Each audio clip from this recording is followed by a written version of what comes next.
तो चलिए मित्रों, आज बहुत खुशी की बात है कि भारत सरकार के कैबिनेट स्तर से 8वें वेतन आयोग की मंजूरी हो चुकी है। तो सबसे पहले हम लोग जानते हैं कि कर्मचारियों के लिए वेतन एक आयोग होता है जो समय समय पे वेतन को रिवाइज किया जाता है। तो महंगाई के अनुसार रिवाइज करके नया मूल वेतन दिया जाता है।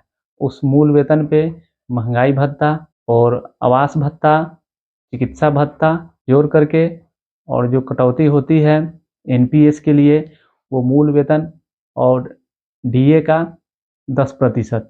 तो आइए जानते हैं, आज बहुत खुशी की बात है कि भारत सरकार के वित्त मंत्रालय से बहुत खुशी की खबर आई है कि वेतन आयोग के 8वें वेतन की सिफारिश कर दी गई है। जो वेतन का जो सिफारिश होगा वो लागू होगा 2026 जनवरी से। सबसे पहले वेतन आयोग बना था 1947 में। पहला वेतन आयोग 1947 में बना था, जो अंतरिम सरकार बनी थी।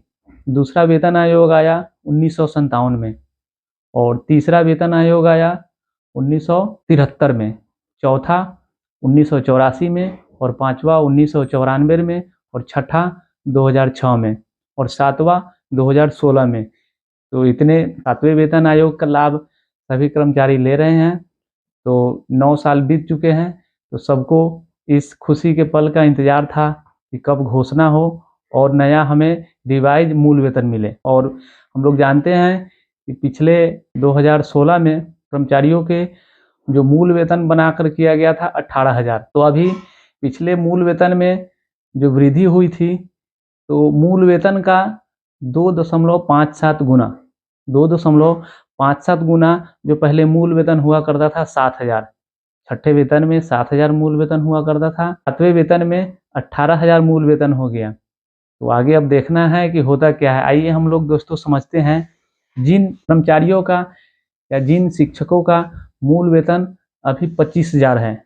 मूल वेतन जिनकी बहाली हुई है 2023 के नवंबर में मूल वेतन 25,000 किया गया और उनका मूल वेतन 25,000 किया गया और उस समय डीए था 46%। तो इस प्रकार अभी वर्तमान में देखते हैं कि जुलाई 2024 की स्थिति थी 25,750 हुआ और ये अभी जुलाई 2025 में उनका मूल वेतन हो जाएगा 26,520। तो इस प्रकार 26,520 को हम मूल वेतन ले लेते हैं।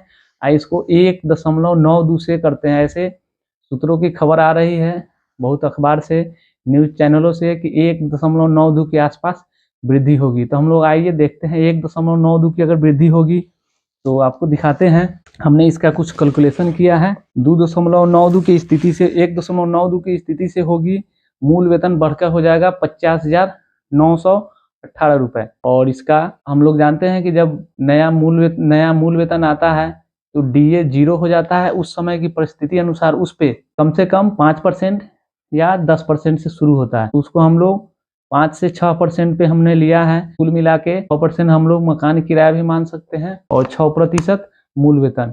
तो कुल 12% का लाभ मिलेगा। और अभी जो चिकित्सा भत्ता है वो 1,000 है, तो हमें अनुमान लग रहा है कि 2,000 उसको किया जा सकता है। तो कुल मिला के यहाँ पे मूल वेतन का 50,900 का मूल वेतन का आपको 59,728 रुपये आ जा रहा है। और एनपीएस कटौती के बाद 25,000 जिनका मूल वेतन पे बहाली हुई उनको लगभग 53,600 मिलने का अनुमान है।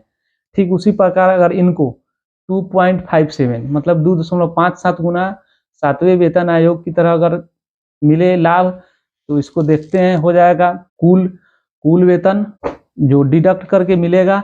एक कुल वेतन जो डिडक्ट करके मिलने वाला है 71,100, लगभग 70,000 के आसपास इनको मिल जाएगा। अगर पिछले 7वें वेतन आयोग की तरह अगर लाभ मिले तो इनको 71,000 आ सकता है इन हैंड। तो आइए देखते हैं जो नियोजित शिक्षक या जो बंधु का जो प्रधान में जिनका सिलेक्शन हुआ है उनका मूल वेतन लगभग है 30,500 के आसपास। या वरीय जो भी हमारे नियोजित बंधु हैं उनका मूल वेतन 30,000 के आसपास है।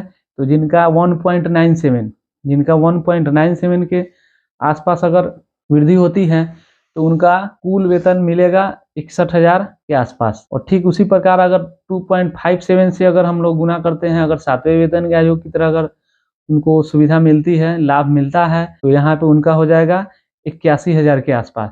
तो हम लोग अनुमान लगाते हैं 2.57 या 1.92, तो इसी के आसपास, इसी के बीच का हो सकता है। तो हमें देखने वाली बात है, बहुत खुशखबरी की बात है कि आखिरकार हम लोग को लाभ कितना मिलता है। लेकिन यह तय है कि जनवरी 2026 से हमें बढ़ा हुआ वेतन मिलने की पूरी उम्मीद है। इसके लिए सरकार को बहुत बहुत बधाई, जिन्होंने सिफारिश कर दी है, और हमें जल्द से जल्द इसका मतलब सिफारिश का एक फिटमेंट हम लोगों के सामने आ जाए, फिर हम लोग बैठ के चर्चा करेंगे। आप लोगों को बहुत बहुत धन्यवाद।